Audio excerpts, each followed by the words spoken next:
Iya, pemirsa Anda kembali menyaksikan Selamat Pagi Indonesia. Saya Vivi Alaida Yahya. Berinvestasi adalah salah satu pilihan terbaik yang menjadi banyak pilihan di masyarakat untuk mengembangkan dana. Karena dengan berinvestasi kita dapat mendapat banyak keuntungan. Berbagai pilihan investasi ditawarkan oleh berbagai perusahaan perbankan dan juga perusahaan jasa pengelolaan keuangan yang bersaing untuk mendapatkan nasabah. Namun patut diwaspadai jika Anda mendapati penawaran dengan nilai investasi dan pengembalian yang sangat tinggi, alih-alih mendapat untung bisa jadi dana yang kita investasikan melayang tanpa jejak. Pada 11 November 2016, Otoritas Jasa Keuangan Republik Indonesia dan Satgas Waspada Investigasi telah mengeluarkan keputusan untuk menghentikan kegiatan penghimpunan dana masyarakat melalui investasi yang ditawarkan kepada nasabahnya. Alasan penghentian kegiatan KSP Pandawa ini karena berpotensi merugikan masyarakat. KSP Pandawa diduga melanggar Undang-Undang Perbankan karena menawarkan bunga investasi hingga 10%. Sebagai nasabah yang ingin menginvestasikan dana, sebaiknya kita mempelajari dulu perusahaan yang akan kita percayakan untuk mengelola dana investasi kita, sehingga sebagai nasabah kita dapat berinvestasi dengan aman dan nyaman. Berbagai pilihan investasi ditawarkan oleh perbankan dan juga jasa pengelolaan keuangan untuk mendapatkan nasabah. Sebaiknya kita tidak hanya tergiur dengan bunga investasi yang tinggi. Jadi sebelum kita memutuskan tempat berinvestasi, pastikan perusahaan investasi memiliki kredibilitas yang baik dan menawarkan hasil investasi yang tidak melanggar hukum, sehingga dana yang kita tanamkan aman. Tim Liputan Metro TV. Dan sudah bergabung bersama kami, ini adalah sosok kalau kita bilang adalah perencana keuangan, tapi juga sahabat kita ya, untuk memandu kita membuat keputusan-keputusan yang tepat dalam melakukan investasi untuk masa depan. Mbak Prita Gozi, selamat pagi, selamat datang. Selalu cerah ceria kalau ada Mbak Prita di tengah ruangan. Apa kabar hari ini? Baik Mbak Vivi. Kalau baik, saya tahu Mbak baik karena Mbak paham sekali seluk-beluknya ya. Tapi banyak sekali saudara-saudara kita yang saat ini menderita kerugian karena berharap bahwa kalau investasi bisa langsung 2 kali lipat dalam 3 tahun begitu ya. Mungkin beri saja gambaran Mbak Prita ya, apa saja potensi yang paling berbahaya yang ada di luar sana saat ini? Skema-skemanya seperti apa? Nah, jadi begini, investasi bodong itu sebetulnya bisa dibilang bukan investasi, tetapi penipuan berkedok investasi. Jadi harap dipisahkan. Oke, nah penipuan ini itu biasanya mengajak orang untuk memasukkan sejumlah dana dan atas dia memasukkan sejumlah dana, dia akan mendapatkan imbal hasil Mbak Vivi. Tapi imbal hasilnya ini biasanya fantastis sekali, sangat jauh di atas rata-rata bunga deposito perbankan yang saat ini diberikan. Sangat jauh nih, bukan sekedar beda 5%, 10% ya. Tidak, bedanya itu bahkan bisa belasan persen untuk per tahunnya.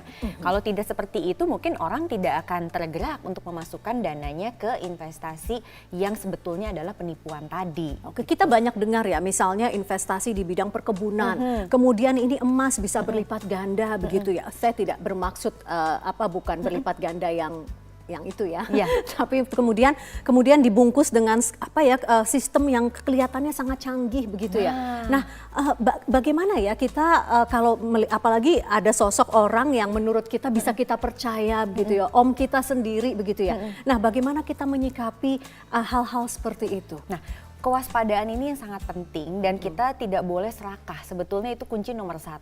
Pada saat kita serakah biasanya kita langsung tidak berpikir secara logis terhadap semua hasil-hasil atau janji-janji yang diberikan. Umumnya yang sudah-sudah itu bentuk investasi yang ditawarkan itu pertama.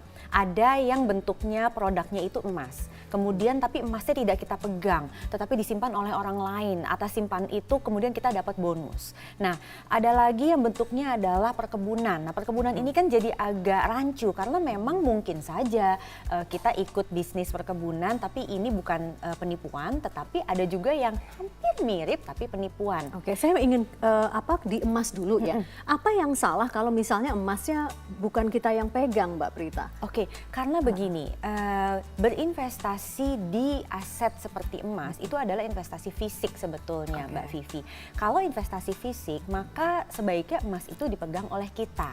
Dan mendapatkan keuntungan dari berinvestasi emas itu bukan kita mendapatkan bonus setiap bulan, tetapi kita mencari emas, kita beli di harga yang lebih rendah, pada saat harganya tinggi kita jual. Jadi selisih harga antara beli dan jual itulah keuntungan kita dengan berinvestasi. Itu investasi yang sebenarnya ya, Iya. begitu ya. Nah, tapi kan ada ya skema-skema investasi emas yang katakanlah dalam 2 tahun terakhir itu memang menguntungkan, memberikan keuntungan yang menggiurkan begitu Iya. ya. Apakah kalau sudah 2 tahun kita harus hati-hati atau dari awal memang sudah tidak terlibat sama sekali? Nah, karena kita tahu bahwa sebetulnya berinvestasi di emas itu mendapatkan keuntungannya hanya kalau kita jual. Jadi kalau ternyata kita bisa dapat untung dari selain itu, kita mesti waspada.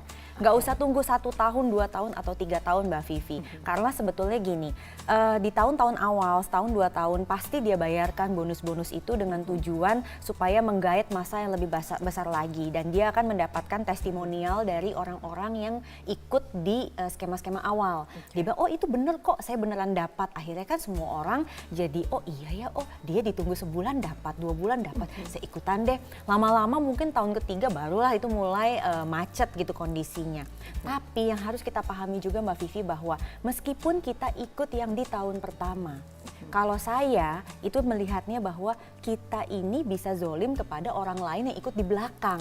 Karena kita mendapatkan keuntungan sebenarnya dari uang orang lain.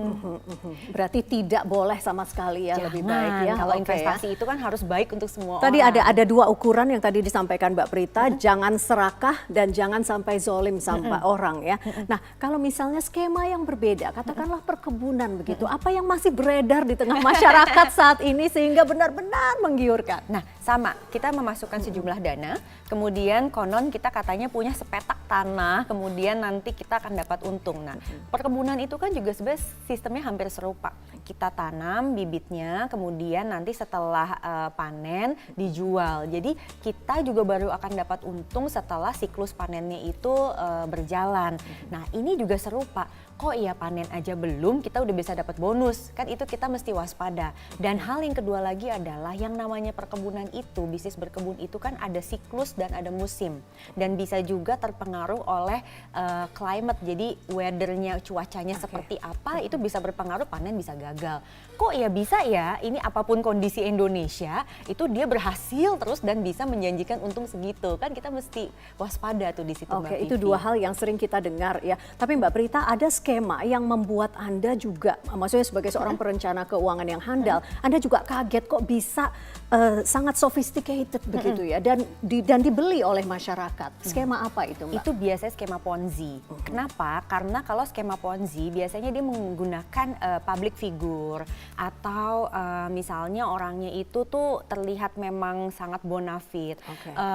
Kantornya itu eksis, ada. Jadi dia memang spend money, punya modal lah untuk bikin kantor yang bonafit sekali, cabangnya ada di mana-mana sehingga orang percaya bahwa ini perusahaan yang benar. Nah, kemudian apalagi biasanya dibungkus dengan bentuknya itu ada badan hukumnya. Misalnya berbentuk PT. Jadi orang percaya. Padahal kalau untuk mengumpulkan dana masyarakat, lisensinya itu bukan PT saja.